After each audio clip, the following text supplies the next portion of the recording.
Hello and welcome to the Handicapable Black Woman Throne Room.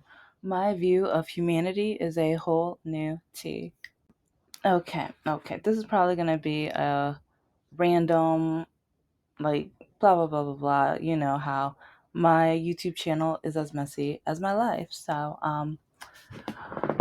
It's like the whole Kendrick Super Bowl halftime is going to be trending for probably a couple weeks, few weeks, month, maybe even longer because the masterpiece that it was, which it was, but a lot of bigots, racist, ignorant, either uneducated or poorly educated, or people who, like Lauren Boebert, I'm not, I'll just glaze over that one.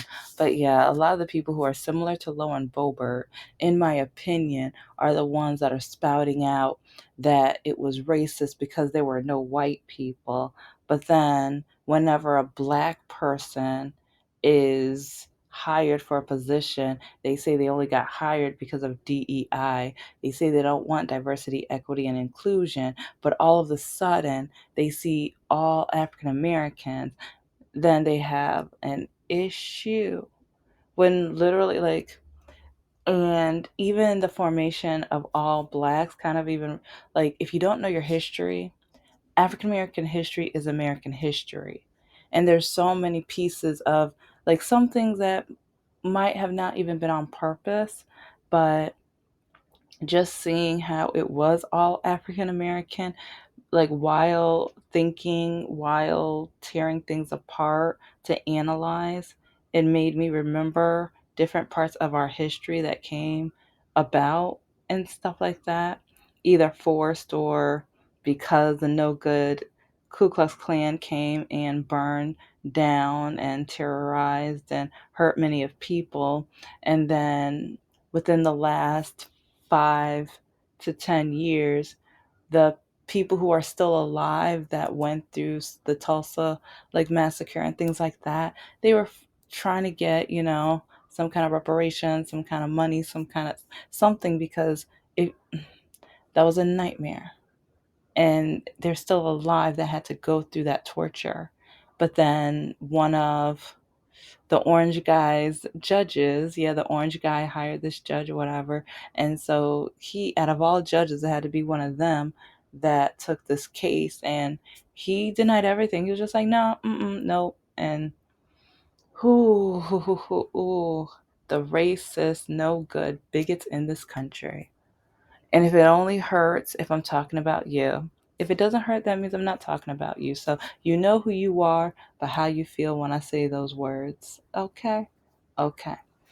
But for one, with it being all African American, remember segregation? Remember whites only, black only bathrooms? But let's back it up a little bit more. It's like, especially with Jim Crow laws and, like, the black only, like, colleges and universities, which a lot of racists have an issue with the historically black colleges and universities. And they're like, why are there black schools? I was like, that's racist. No, it's only racist if you don't learn your history. It's only racist when you walk around ignorant, naive, and stupid, because we have those colleges and universities because my ancestors were not allowed into the other colleges and universities. We're not allowed.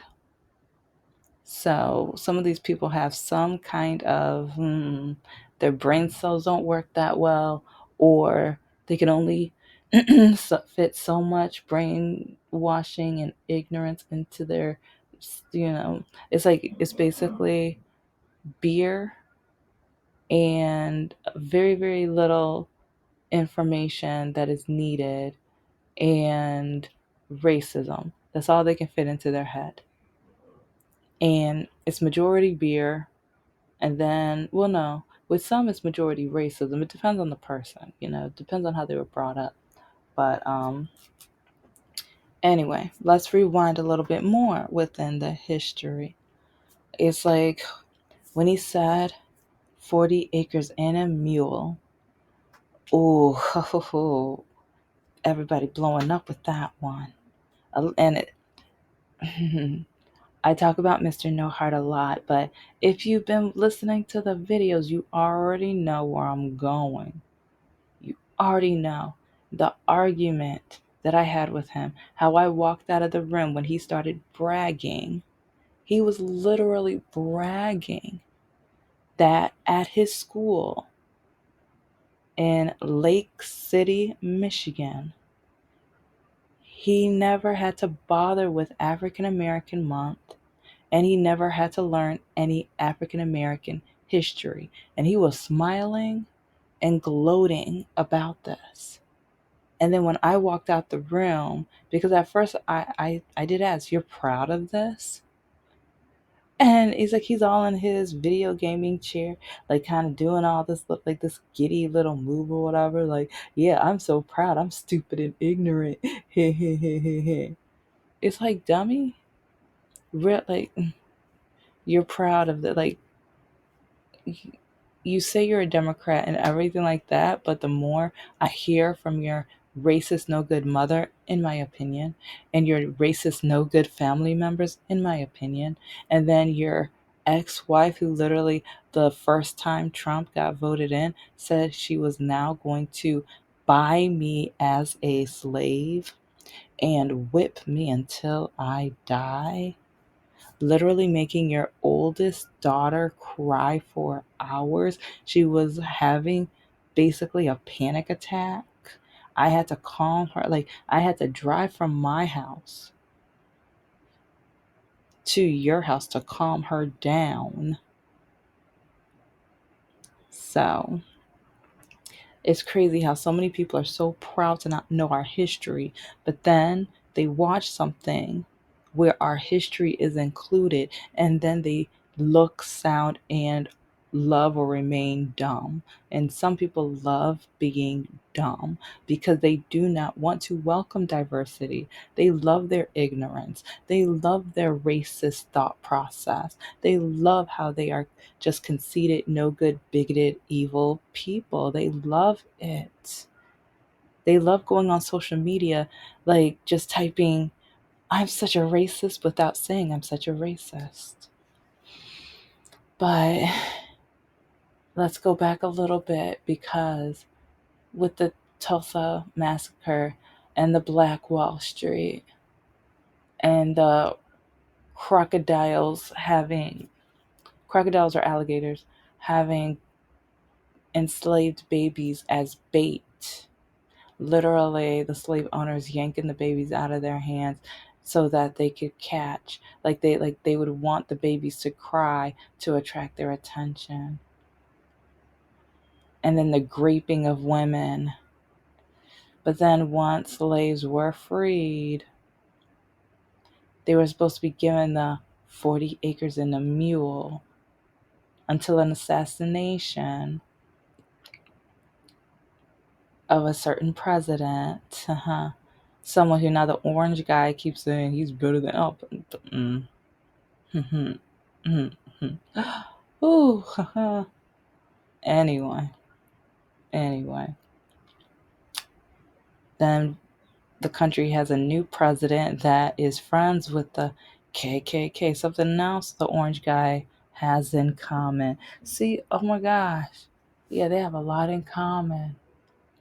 But with 40 Acres and a Mule, like, the newly freed slaves, the freed slaves, the freed African Americans, they, it's like, with knowing how the whites felt about them, they were just like, you know what, let's segregate ourselves. We want our own towns. We want our own areas where you're not, because you stress us out and you're going to harm us. We know what you're capable of doing to us because you proved it during slavery. And so they did their own thing. They had their own schools and they were plowing their own land and stuff like that. And that's one reason when when black towns started doing better than the white towns got mad. White towns got jealous, because now it's like they didn't realize the freed blacks They taught themselves how to go quicker, faster. They taught themselves tricks on how to do everything efficiently and better. So they were starting to do better than some of the white farms and cities and stuff. So then the white people were mad at them. So ta-da, the KKK came. They're like, yeah, what's up? We got you. They would go over to the black towns and burn it all down. And just burn it all down. This is the America that we were in. Because every time, like, and it's crazy because a lot of white Americans keep saying they're lazy. They don't want to do this. They don't want to do that. Blah, blah, blah. Like, okay, let's go back in history. Every time they were building themselves up, every time they were trying to create something, an entity, in order to have the American dream, what did the white man do? It's like they kept treating them as property and burning down what they were building because they were upset because they don't want black people to have much of anything. They don't want them to deserve anything. And it was a contract. It's like it's something that we were, and it, I'm gonna get like, yeah, I'm gonna mention Dr. Phil. I cannot stand that. In my opinion, this is all in my opinion. Okay, okay, in my opinion, cannot stand that no good like jerk. To me, he's a bigot, but especially like he had an episode about the reparations, and he was trying to do a whole. He found people that believed what he was saying and everything. It's like, oh, he tried to make sure he had an episode to try to make sure that he put out there that, oh no, you guys don't know how to use money. You guys don't know how to do AB. Like, how you don't know what we know how to do? And do you know how many black women, especially, are trying to start their own businesses? But we can't because the banks won't give us business loans. But then when we try to create, like, there was like an African, I've mentioned this in a few shit episodes, but there was a group of African American women who started a nonprofit to raise money and to get capital for African Americans to have business loans or grants in order just so they can finally start their business for the American dream. But then what happened? White people sued and said that it was racist, even though we get African American women get like 1% of business loans. Yes, 1% of it, like, might be less than 1%. But they want to say that we are free. They want to say that everything's equal and fair. They want to say that we don't need the 40 acres and a mule. When do you know how many, like, Chase Bank? Do you know how much Chase Bank gained because of slavery? Yeah, you didn't know that, did you? Chase Bank is one of those companies that gained a lot. Like, learn your history about companies. And then, okay, not from slavery, but Coca-Cola. Do you know how racist Coca-Cola was? They probably still are, but they gotta compete with Pepsi and everyone in a way, and they want to stay dominant. So now they will force themselves to, like, feed everybody, or feed everyone's thirst, of course. But back in the day, yeah, Coca-Cola didn't want black people drinking their soda. They put themselves in whites only restaurants and locations so that black people could not drink their beverages. And they said this, bragged about it. Their marketing was only for white people. But then their competitor, Pepsi, they saw something, they noticed something. So yeah, read up on Coca-Cola and their racism.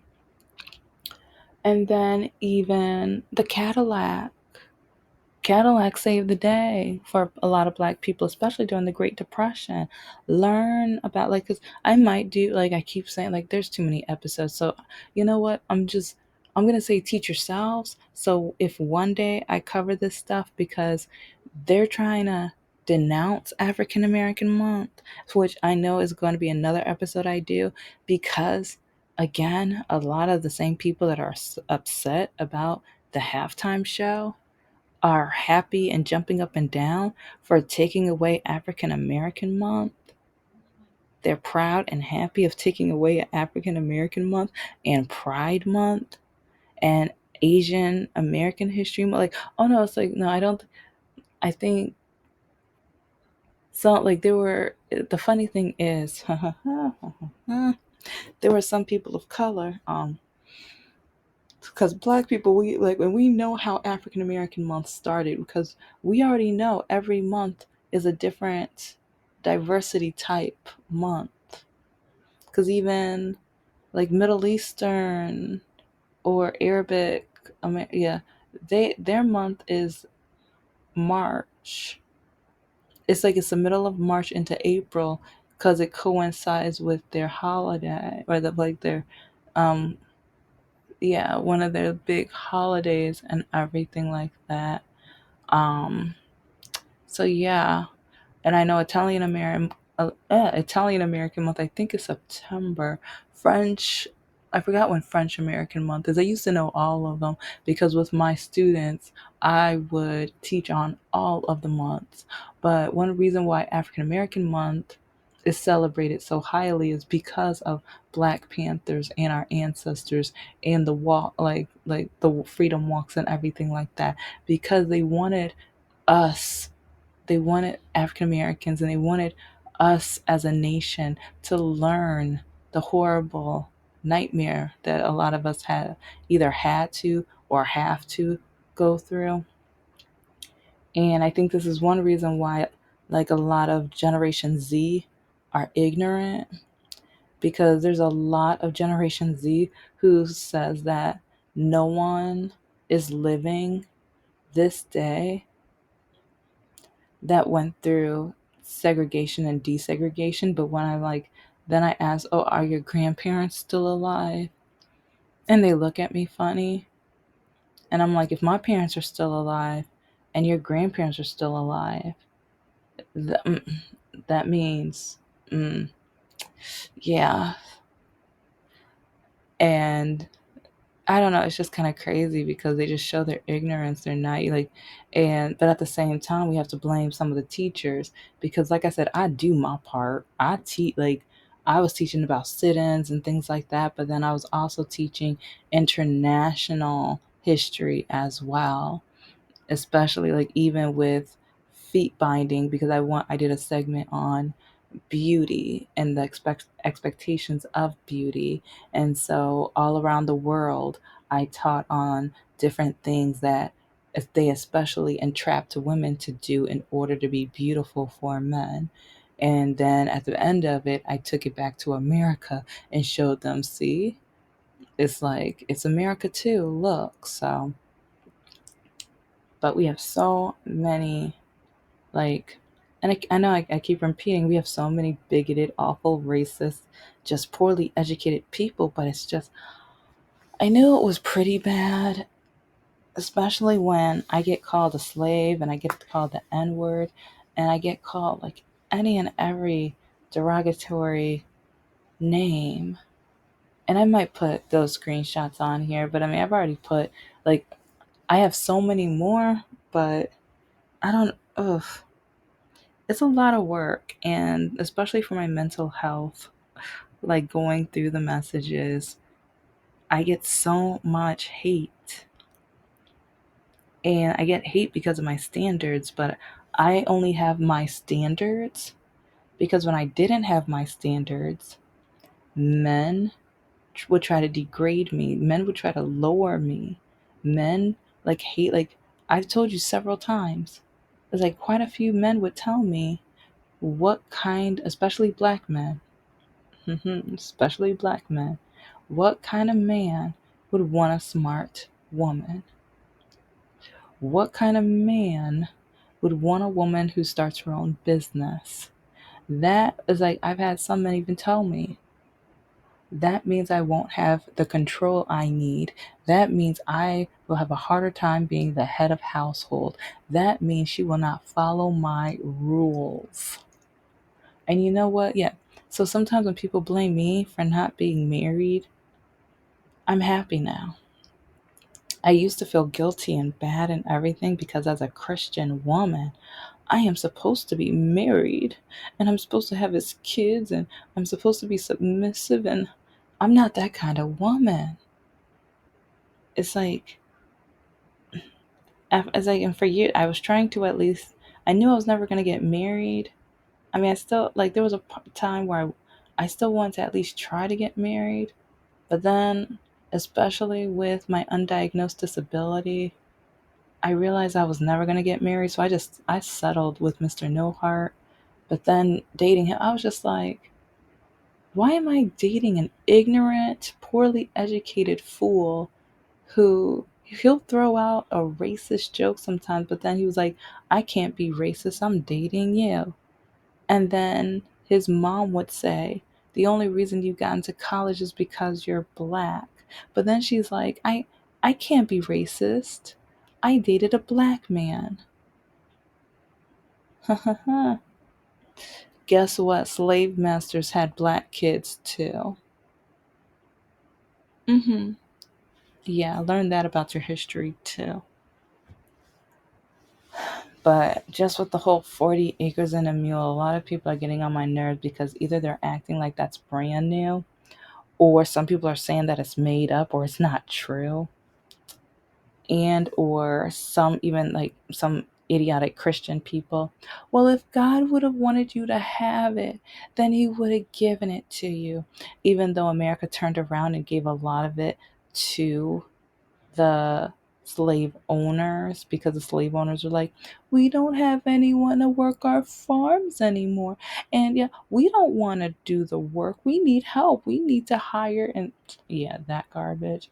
And or they wanted to, I believe it was in the middle, the Midwest, mid like somewhere in the middle of the country or whatever. They were offering land to like, and I think it was around 100 acres to whites only. And that's how they started the cities there because they needed people to farm the land and they just wanted to fill up some areas in there. But it's like one of the most important things with the 40 acres and a mule. The freed blacks back then, they noticed and they realized because people keep saying we're not that smart. Well, we were smart. And back then they were smart enough to know having land is crucial. And even today, having real estate is like, yeah, that is foundation. That is wealth. And so that's like one reason why people try, like when I look at dating apps and men are taking all these pictures of their cars and not one of their house or apartment or whatever, is that's a hint to me. When they have like a wad of cash, like it, or they're flashing it or they have it on the table, that's a hint to me. And I'm not saying invest, like people who are invest are the smartest, but it's like, and it's a little off topic, but like when with money and with real estate and everything like that, all of that would have been built up over time. A lot of these rich multimillionaires that are white, a lot of these companies were able to branch off through history and some all the way back from slavery, again, like Chase. Research Chase Bank and the history. Look up, like, and I might do a whole episode on all of the companies because there's quite a few. And there's even quite a few where it might not be the companies today, but then the son, the daughters, and everything, it's like you're gonna find out that kind of like the orange guy, they were able to take a whole big chunk of that money and then start anew. And to the point where they only pay their employees minimum wage. So when they hire people and they walk in, they hand them something about, look, this is so you can get food stamps because you're not going to be able to survive on just my job. Yeah, yeah. So, I mean, I highly suggest to do your homework because a lot of people are walking around here proving why we need African American Month. The more ignorance they spout out, the more I know I need, like, throughout the year. Because I remember, like, a lot of people try to say, Morgan Freeman said, yeah, you know what? He did say that we shouldn't have African American month. But then he also said it should be year round. But he also, like, because I totally disagree with him. I mean, yeah, I believe it should be all year round, but realistically, white Americans, for the most part, they don't want anything to do with us. They don't want to know anything about us. They want to dispose of us. They don't want to hire us. They don't think we're capable or able to do much of anything. And so, if we can at least highlight who we are, highlight our identity, highlight the struggle that we surpassed, let's, like, give recognition to our ancestors that helped us be able to be free, then I'm like, I applaud and say, let's go. Let's go. So, but there's going to be some people who are going to disagree with me, and that is fine. That is okay. I don't create my episodes to try to force everyone to agree with me. I at least just try to do it because, like, my view of humanity is a whole new tea. I see things in a different perspective. It's like growing up black, but most people think I'm mixed. But then some people say I'm trying to be a white girl wannabe. But then to others, oh, well, you're too black. Or then I go to job interviews and they're like, how do you talk like that? Oh my gosh, you talk proper. You talk white. You talk so good. You talk so well. Or it's like, which one of your parents are white or whatever? But then police, they don't. Get pulled over. I told you about the police officer that fondled me. Yeah, the one from the Flint area. Yep, sure did. 15 minutes, had his hands on me. Wish I could knock the mess out of him. Then the other police officer. Yeah, the one that followed me all the way home to the driveway, turned on the lights once I opened the garage door, and then at the end told me I didn't look like I lived where I live. But you guys keep wanting to say we don't need African American month, but you want to keep judging us and ridiculing us and, like, criticizing us, being racist and bigoted towards us. It's exhausting. Sometimes I'm like, don't you guys get exhausted from your bigotry? But anyway. Thank you for listening to the Handicapable Black Woman Throne Room. I am a woman, I am of color, and I am handicapable. But most importantly, I am human and you're human too.